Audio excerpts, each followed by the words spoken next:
Íntima Devoción te da la bienvenida a nuestro servicio de culto.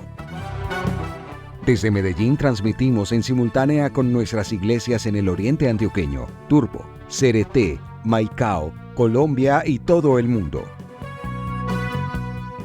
Somos una iglesia que cree, obedece, vive y proclama los efectos transformadores del Evangelio del Señor Jesús. Nos reunimos para vivir un tiempo de alabanza y adoración, compartir con la iglesia infantil, predicar y difundir la palabra de Dios. Visita nuestro sitio web, descarga nuestra aplicación y síguenos en las redes sociales. Año 2024. Viviendo para Jesús.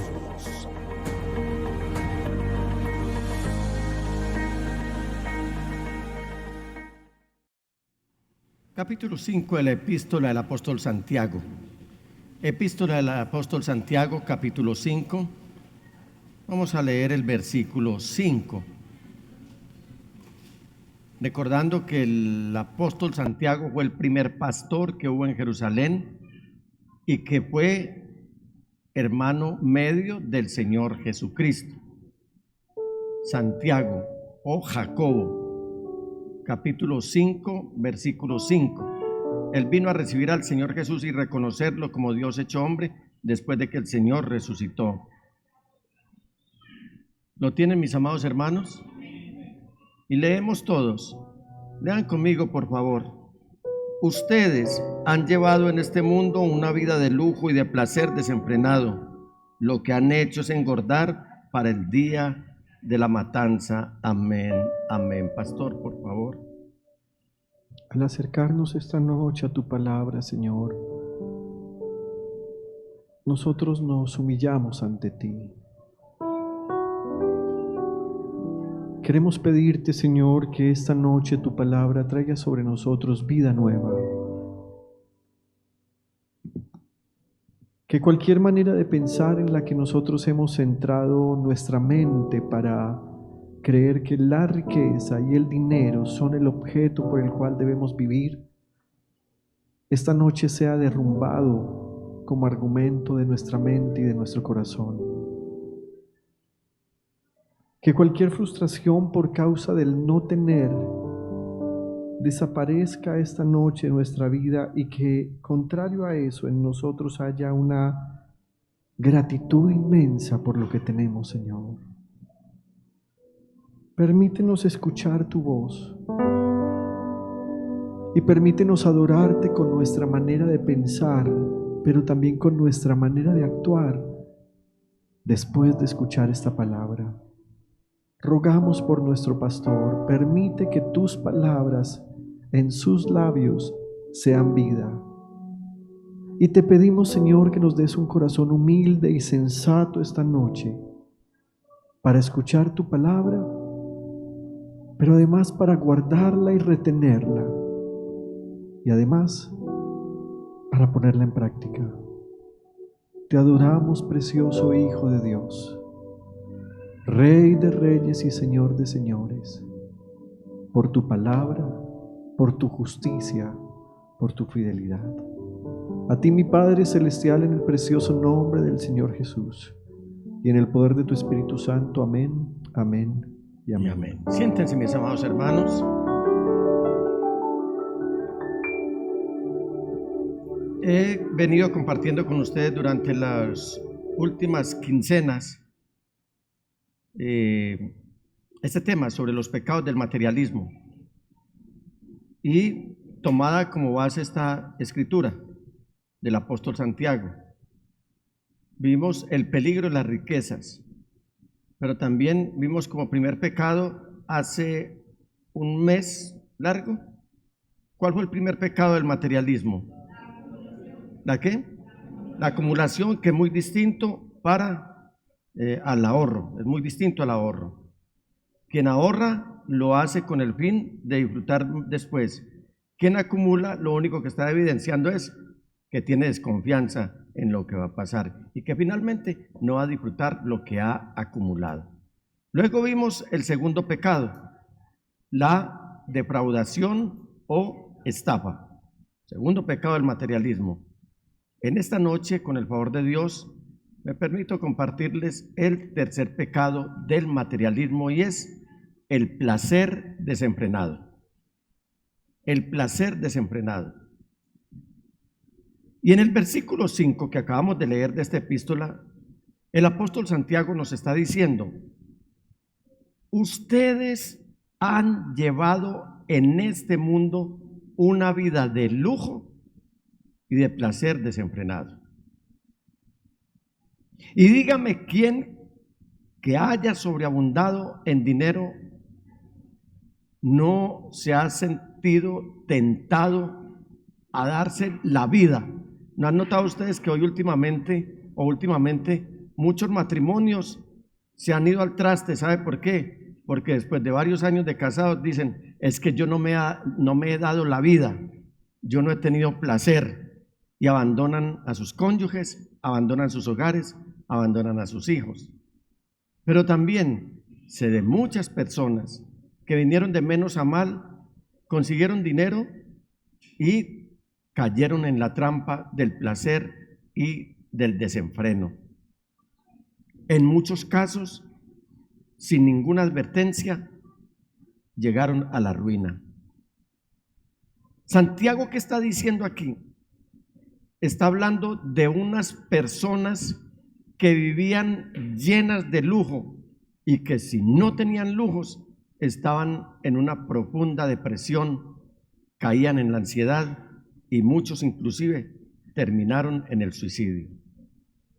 ¿Usted no nota que uno de los pecados que hoy se está cometiendo en la humanidad es el placer desenfrenado y que en muchos casos la economía de muchos hogares se ha ido al traste precisamente porque la gente no soporta vivir un solo día sin haber pasado por el placer desenfrenado o por los lujos o por cualquier gusto, porque dicen definitivamente: sin darme la vida yo no puedo vivir.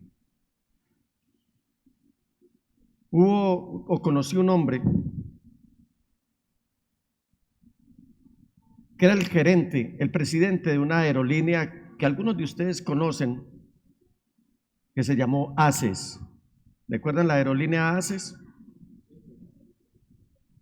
Y por casualidad yo iba con Marlene, mi esposa, y entramos a una estación de gasolina a proveer de gasolina a nuestro vehículo, y de un momento a otro nos vimos encerrados ahí, no nos pudimos mover y nos tocó obligatoriamente ver una de las cosas más aburridoras, con el respeto a los que así gustan, de las cabalgatas.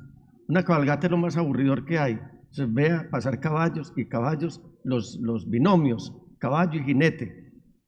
Y ese día me di cuenta que había burrotecas, las llaman burrotecas, y con unos parlantes atrás, y se oía la famosa música del gusto del jinete. En medio de esa algarabía, alguien del público saludó al señor directivo de esta aerolínea y le dice: qué bien, vas ahí en tu buena bestia, en tu buen caballo, vas con tu buena música. Y recuerdo que llevaba una botella ¿de qué se imaginan ustedes? En esa época todavía se tomaba aguardiente, hoy ya la gente ascendió a whisky. Y el hombre sacaba pecho con su buen sombrero alón, con las riendas de su caballo, y le decía, levantando la botella de aguardiente: aquí dándome la vida, esto sí es la vida. ¿Sabe qué era la vida para él? Ir montado en un caballo con una botella de aguardiente y oyendo música. Me pareció tan efímero eso, tan simple, tan superficial. Y así muchas actitudes de personas que no se dan cuenta que están medrando su economía y la de su familia por darse gustos y placeres desenfrenados. Mire que Santiago destaca aquí las palabras lujo y placer desenfrenado. ¿Y eso qué nos está haciendo saber? Que esta gente estaba usando sus riquezas para vivir una vida cómoda y para vivir una vida que solamente se lineaba por satisfacer sus deseos carnales. Esa era la vida. Y por eso Santiago está escribiendo esto. En la época de Santiago, aún el mundo religioso estaba metido en el amor a los lujos, las borracheras y a las orgías. Esto viene de hace mucho tiempo, desde yo creo que hay humanidad, pero lo viene a resaltar Santiago. Aquí había muchas personas que ya estaban en el cristianismo, pero que todavía no habían nacido de nuevo y medían sus vidas con olvidarse de lo que es lo espiritual y volvían a traer otra vez a caer en el desenfreno antes de conocer a Cristo Jesús. Yo quiero que recordemos en esta noche por unos instantes, amados hermanos, que el apóstol Santiago le estaba escribiendo era a judíos, cuando eso no había todavía iglesia, en esa época no había iglesia de los gentiles, le estaba escribiendo, o si había, eran muy pocos, le estaba escribiendo a judíos que habían sido deportados por César, el emperador de la época, y que ahora estaban en una diáspora en todo el mundo conocido, estaban esparcidos por el imperio y estaban pasando necesidades sin saber si comerían o no. Había inseguridad alimentaria. ¿Por qué? Porque estaban pensando si iban a tener la oportunidad y si podrían disfrutar alimento mañana. Necesitaban, en medio de todo, vivir una vida placentera. Y por eso se constituyó para ellos el placer desenfrenado y los lujos y demás en una tentación. Y como eso era una tentación y ahora estaban pasando dificultades, entonces ¿qué hicieron ellos? Muchos volvieron a la idolatría y a la adoración de dioses paganos, pensando que así, de esa manera, podrían tener algún tipo de satisfacción. Y es por eso, creo yo, que Santiago le recuerda a usted y me recuerda a mí que aunque pareciera que estas personas egoístas, introvertidas, egocéntricas e insensibles se estaban saliendo con las suyas. No sé si a usted le ha pasado que mucha gente abandona el cristianismo y se dan al placer desenfrenado y uno dice, mientras los cristianos, algunos pasamos aflicciones, dificultades, las enfermedades, el que abandona a Cristo y se va tras los dioses paganos, como que empieza a florecer. ¿Sabe qué expresión usa Santiago para ellos? Esos que no se enflaquecen, sino que antes engordan sus bolsillos, engordan sus cuentas bancarias y engordan físicamente. Santiago está diciendo que están engordando para el día de la matanza, o sea, para el gran día del juicio de Dios. No se desconsuele, iglesia, cuando usted vea que a algunos que han conocido a Cristo Jesús empiezan a florecer, porque como decía mi padre, suben como palma y caen como coco. Y parecía que se estuvieran saliendo con las de ellos, pero seguro que más adelante no va a ser así. Ellos están acumulando, están no ahorrando, están defraudando, están estafando, están buscando su propia satisfacción personal. Pero hermanos, no nos engañemos. El dinero puede obtener muchas cosas, pero al final va a mandarlo todo a la ruina. Una característica final de los materialistas se describe con una sola palabra, y es la palabra crueldad. Cuarto pecado del materialismo, la crueldad. Dice el apóstol Santiago, han condenado, versículo 6, y matado al justo sin que él les ofreciera resistencia. Santiago está usando aquí unos términos legales.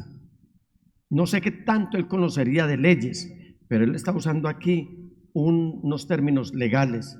Y él dice, han condenado y matado al justo sin que él les ofreciera resistencia. ¿Cuáles son los términos legales aquí? Condenado y justo. Entonces, para que no disfracemos la situación, porque llegó una época para el cristiano del siglo XXI, a estas alturas, en que vamos a tener que acostumbrarnos a llamar al pan, pan, y al vino, vino, y llamar las cosas por su nombre, no disfrazar, no usar palabras enmascaradas, como para quedar muy bien con el mensaje. Las cosas hay que llamarlas como son, al pan, pan, y al vino, vino. O sea que Santiago lo que está diciendo en este texto es que el que le quita lo ganado a su prójimo es como un asesino. Eso es lo que está diciendo, palabras más, palabras menos. ¿Por qué? Porque es que de esa forma está matando al pobre, lo está matando de hambre, porque le está quitando hasta lo que no tiene. Además, como los inocentes aquí descritos son pobres, ellos no van a tener el pulso y el músculo para enfrentar los abusos de los ricos. Y aclaro, este no es un mensaje de corte socialista, ni de corte populista. Yo no estoy hablando aquí de la generalidad de los ricos, como Santiago tampoco está hablando de la generalidad de los ricos, porque conozco ricos muy justos, ricos que pagan a tiempo a sus trabajadores, a sus empleados, ricos que comparten algunos sus utilidades con sus propios empleados. Y lo paradójico es que mientras más reparten, más florecen. Mientras que el avaro, el tacaño, el mezquino y el injusto lo que hace es llamar la ruina y engordar para el día de la matanza. ¿Sabe cuándo se dio esa matanza en el caso de Santiago? En el año 70, cuando Tito, el emperador de turno, y sus hordas vinieron a sofocar la sublevación de los judíos, que ya no soportaban más las tiranías del imperio. Y ellos vinieron. Tito, que inicialmente esa campaña la había iniciado Vespasiano, el papá, pero por algunas razones tuvo que regresar a Roma. Bueno, a Roma no, a sofocar unas situaciones en la región que hoy conocemos como Rumania, y en esa época se llamaba Dacia. Y fue Tito quien llegó a Jerusalén a sofocar esa sublevación, destruyó el templo, mató mucha gente, pero ¿sabe quiénes sufrieron en primera instancia el impacto de esa invasión romana? Los ricos. Ellos fueron los que sufrieron, engordaron y engordaron y engordaron, y finalmente nada pudieron aprovechar. Es como si hoy un pobre trabajara para su jefe, que es egoísta, tirano, maltratador, injusto, y este no le paga. Así que él decide presentar una demanda ante la justicia. Pero ¿qué va a pasar? Su jefe tiene dinero, pero además tiene contactos que le sirven de influencias. Además tiene con qué sobornar, además tiene con qué comprar a los jueces y al que sea. Así que este va a sobornar al juez, consigue los mejores abogados y no va a dormir, no va a descansar hasta no estar seguro de que su caso lo va a ganar sí o sí, mientras se para en la cabeza del pobre que le ha trabajado justamente y ha dado todas sus fuerzas para que el otro se enriquezca. Entonces, ¿qué pasaba con los ricos? Después de ganar la demanda, ganar entre comillas, después de ponerse por encima del pobre, después de difamarlo, después de calumniarlo, después de levantarle falsos testimonios, empieza a sacarle al pobre lo poquito que le queda, lo poco que tiene. A esto es que llamaríamos un homicidio judicial. Al pobre hombre inocente lo maltratan en el juzgado, lo miran con desprecio. Yo he estado en juicios en los que el juez inevitablemente deja entrever su parcialidad cuando tiene una persona que tiene capacidad económica y tiene otra que no la tiene. Y prácticamente uno ve a la diosa Temis con su balanza que se está inclinando en favor del rico, pero en contra del pobre. Jueces que no son capaces de hacerle justicia al pobre, porque el dinero manda y el rico nunca pierde. Pero usted no sé si se ha dado cuenta lo que realmente sucede en este ejemplo. Note lo que dice al final del versículo el apóstol Santiago. Dice que el hombre justo no les ofrece resistencia. Eso es lo que les está diciendo. No hay músculo para resistir a un hombre injusto y con dinero. Y esto puede significar una de dos cosas. Que el hombre justo, el que está siendo víctima, no puede ir al juzgado porque no tiene el tiempo o el dinero. Entonces da por sentado que su caso lo va a perder. O se rehúsa a pelear, se rehúsa a ir al juicio y deja la venganza en manos de Dios. Y quizás ustedes, hermanos, estén pensando, pero pastor, ese tipo de materialistas ya no existen. Y yo le pregunto a usted, ¿está seguro que ese tipo de materialistas no existen? Pregunto, ¿está seguro que ese tipo de materialistas ya no existen? Sí existen todavía. Hermanos, no hay pecado alguno en ser rico. Repito, no hay pecado alguno en ser rico. El pecado es en poner el corazón en las riquezas.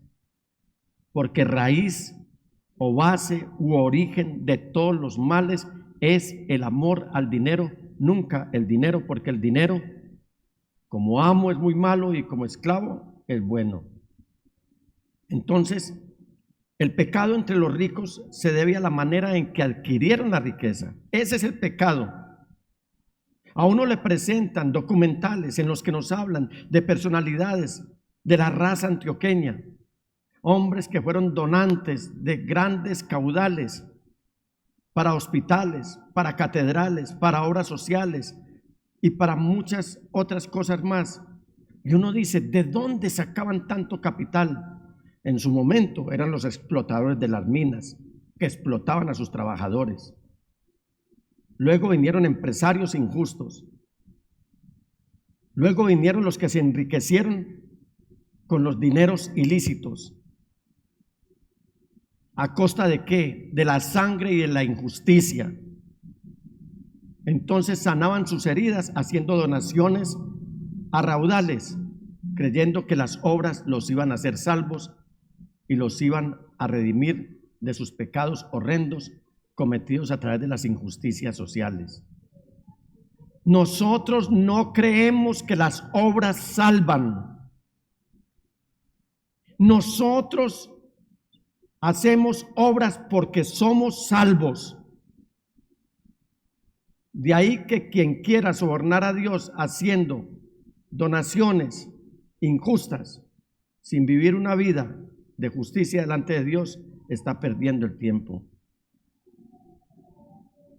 Lo que está pasando fluye, es lo que hay en el corazón y es la manera como muchos están usando el dinero. Ahí es donde aparece el pecado. Permítame decirlo de esta manera. Si yo tengo en mi mano, ¿cuánto quisiera tener en mi mano un billete de 100,000? ¿Quién tiene un billete de 100,000? ¿Alguno me facilita un billete de 100,000? Yo no voy a hacer aquí malabares para decirle, ve, se desapareció. Ni le voy a decir que me lo done, que me dé esos 100,000 y que el Señor le va a dar mañana millones. Gracias, pastor. ¿Qué denominación es este billete? De 100,000. Digamos que en este caso, pues no fui al banco, sino que el pastor me lo prestó. Después se lo pago, ¿no? Saqué este billete de mi cuenta de ahorros. No hay nada de pecaminoso en este billete. No hay pecado en la tinta o en la foto de Carlos Llera Restrepo. Ahí no hay absolutamente nada. ¿Sabe qué es lo pecaminoso? Es cómo responde mi corazón a este billete. Eso es lo pecaminoso. ¿Cómo responde mi corazón a este billete? ¿Por qué? Porque no lo tenía y anhelaba tenerlo. Pero si lo tengo, ya estoy muy poquito y ya quiero tener más. Entonces, quiero tener más. Y ahí es donde se origina el pecado. Usted le da un billete de estos a un niño y ¿qué creen ustedes que va a hacer con ese billete?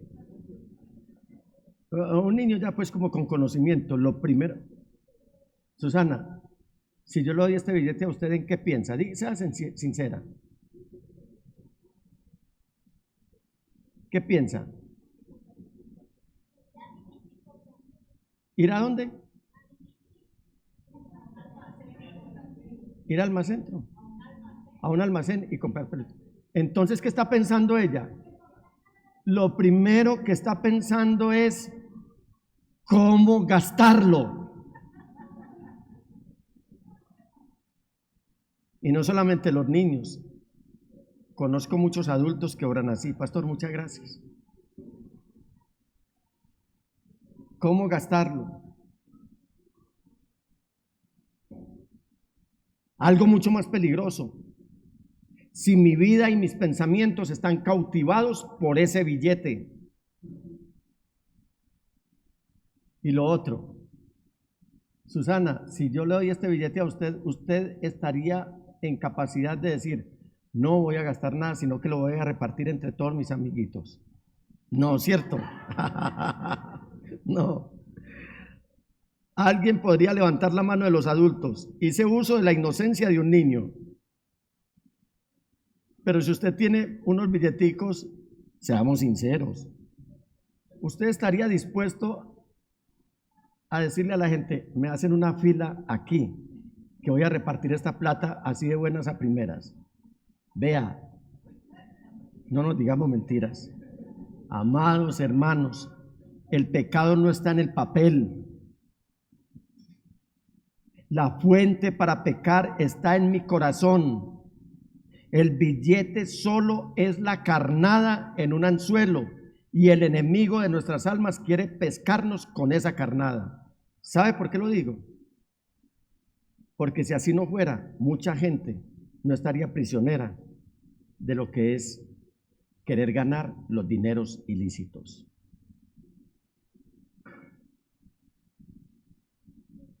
O no habría tantos conflictos. ¿Sabe la mayoría de los conflictos que hay en el mundo y que han dejado familias destruidas, empresas destruidas, sociedades destruidas? Todo el asunto, observe usted las noticias, observe su entorno, observe por todos los lados donde hay conflictos y donde hay problemas. ¿Sabe cuál es el meollo del asunto? El amor al dinero. Hay una demanda y lo primero que la gente está pensando es, una demanda judicial, es en el dinero. Voy a ver cuánto le saco.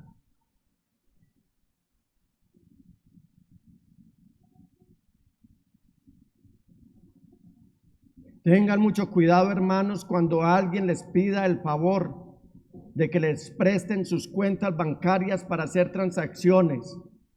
No sea que resulten inmersos en prestar sus cuentas para dineros ilícitos.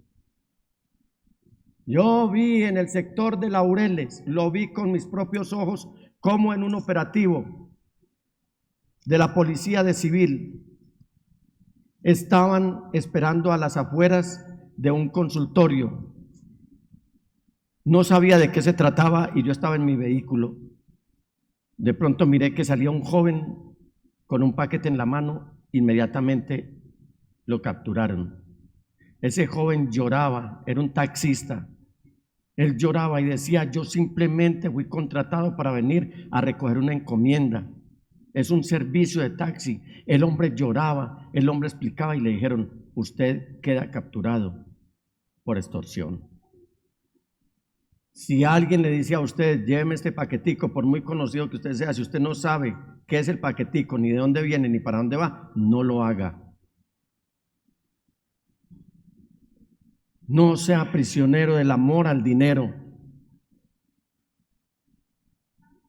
Antes de concluir este tema sobre los pecados del materialismo, voy a darle unas cuantas observaciones generales, mis amados hermanos, acerca del dinero. La primera observación es que el dinero no va a lograr satisfacerlo a usted nunca. Yo creo que muchos hemos oído mencionar a John Rockefeller. Hoy nada menos estaba viendo una historia de él que alguien subió al Facebook. Un hombre que se hizo riquísimo, fue uno de los hombres más ricos del mundo. Y alguien le preguntó: doctor Rockefeller, ¿cuánta riqueza sería suficiente para usted? ¿Y sabe qué respondió Rockefeller? La riqueza suficiente para mí sería un poco más. Y era un hombre acaudalado. O sea, nunca estaba satisfecho con lo que tenía. En el Salmo 62, versículo 10, el salmista dice: no confíen en la extorsión, ni se hagan ilusiones con sus rapiñas. Y aunque se multipliquen sus riquezas, diga usted lo último, no pongan el corazón en ellas. ¿Lo leemos todos?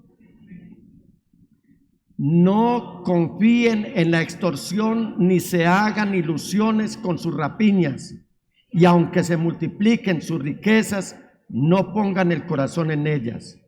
Diga conmigo: Señor, si he de enriquecerme, por favor, dame la entereza de carácter de nunca poner mi corazón en esas riquezas. La segunda observación es que una gran suma de dinero nunca te va a hacer generoso. Esto está comprobado, que entre más dinero tiene alguien, menos dispuesto está a darlo. Ya vimos el ejemplo. La prosperidad no hace a nadie generoso.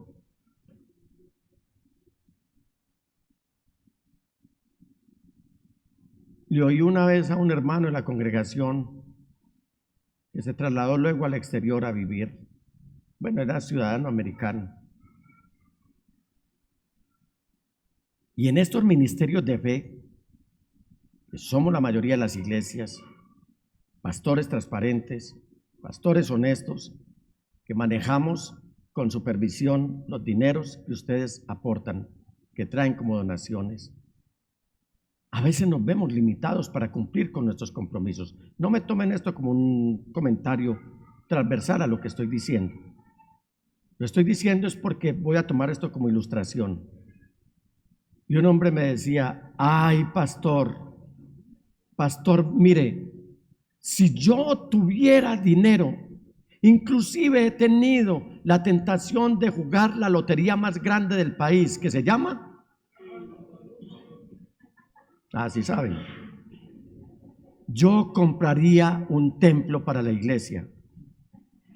Meses después nos pidieron el lugar donde estábamos predicando, porque estaba en renta. Y este hermano se me acercó y me dijo: pastor, antes de ir a buscar un lugar, fíjese cuánto va a pagar de arrendamiento, porque de una vez le digo que no cuente con mis diezmos.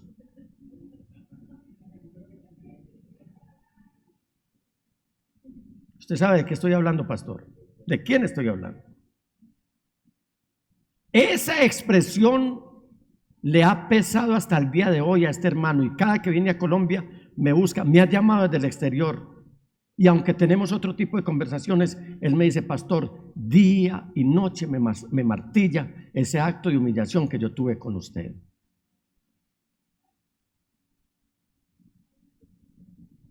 Una tercera observación es que la pobreza no va a hacerlo a usted piadoso. Es que soy muy pobre y entonces voy a ser más piadoso. No. Usted puede ser un pobre muy avaro y a su vez ser un pobre muy envidioso. Cuarta observación: tener mucho dinero no va a darle seguridad, ni ya, ni en el futuro. Amados hermanos, el dinero habla. El dinero saca a la luz lo que tenemos en el corazón y Dios ha estado escuchando. Fíjese usted qué está pensando con respecto al dinero. ¿Está usted acumulando cosas? ¿Está usted acumulando dinero? ¿Está usted acumulando ropa? ¿Está usted acumulando y acumulando, etcétera? Y póngale todos los etcéteras, acumulando. ¿Se siente usted culpable de acumular riquezas para sus intereses personales? ¿Hay alguna forma de impiedad en la manera en que usted usa su dinero? ¿Está gastando su dinero por compulsión, por vaciar su ansiedad y la única manera de calmarla es gastando su dinero? ¿Es usted un malapaga? ¿Rehúsa usted pagar el dinero que debe? La Biblia dice que el que presta dinero y no paga es un impío y nunca va a prosperar. ¿Existen excesos en su vida? Busca lugares y entidades donde hacer sus grandes inversiones. Necesito invertir. Necesito tener placer. Quiero tener más y más y más posesiones. Quiero tener entretenimiento. Voy al casino porque no puedo dormir. Y tengo que amanecer en ese lugar donde me atienden de una manera muy especial porque allá es donde me están quitando el dinero. Y una última observación: si usted ha perdido algo injustamente, ¿cuántos han perdido algo injustamente aquí? ¿Cuántos han perdido algo injustamente? Este va para usted. ¿Cuántos han perdido algo injustamente? Si usted ha perdido algo injustamente, Dios lo sabe muy bien. Dios está al tanto de todo lo que sucede en este planeta. A Él no se le escapa absolutamente nada. Nada escapa de su vista.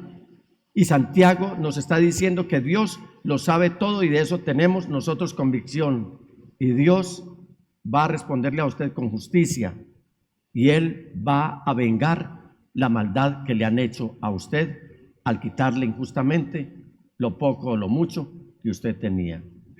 Sobre este punto vamos a levantarnos y con mucha, sin ignorar lo que les he compartido en esta noche, con mucha sinceridad, con mucha transparencia, con mucha humildad, usted va a decirle al Señor: Señor, tú sabes que me han quitado dinero injustamente. Señor, usted sabe las injusticias que han cometido conmigo y los que las cometieron no tuvieron reparo en pensar si mis hijos iban a pasar hambres, si mi esposa iba a pasar necesidades, si en mi hogar se iban a dejar de cumplir las obligaciones del mes a mes. Si alguien ha quitado a alguien injustamente, arrepiéntase, pídale perdón a Dios y si puede, vaya a resarcir el daño que hizo. Pero si alguien ha sido víctima de que le han quitado injustamente, yo estoy predicando a un Dios que nada escapa de su vista en todo el universo. Él lo sabe todo porque Él trasciende la percepción de los sentidos y Él sabe lo que usted está sintiendo y por lo que está pasando usted en este momento a causa de las injusticias que han cometido. Conmigo las han cometido. Pero el Señor no me ha dejado avergonzado y doy testimonio de eso. No tengo tiempo para dar testimonios, pero mi familia lo sabe muy bien, que los que me quisieron ver arruinado cuando desempeñaba mis labores en esta ciudad, hoy pueden ver cómo el Señor con su diestra victoriosa me ha sostenido. Nunca ha faltado el pedazo de pan en mi casa, nunca nos ha faltado para vestir. Tenemos un techo, aunque no propio, donde habitar. Pero el Señor ha sido bondadoso conmigo y con mi familia. Y si lo ha hecho conmigo, lo puede hacer con usted también. ¿Usted lo cree? Íntimo Devoción te agradece por acompañarnos en nuestro servicio de culto. Desde Medellín transmitimos en simultánea con nuestras iglesias en el Oriente Antioqueño, Turbo, Cereté, Maicao, Colombia y todo el mundo. Somos una iglesia que cree, obedece, vive y proclama los efectos transformadores del Evangelio del Señor Jesús. Nos reunimos para vivir un tiempo de alabanza y adoración, compartir con la iglesia infantil, predicar y difundir la palabra de Dios. Visita nuestro sitio web, descarga nuestra aplicación y síguenos en las redes sociales. Año 2024. Viviendo para Jesús.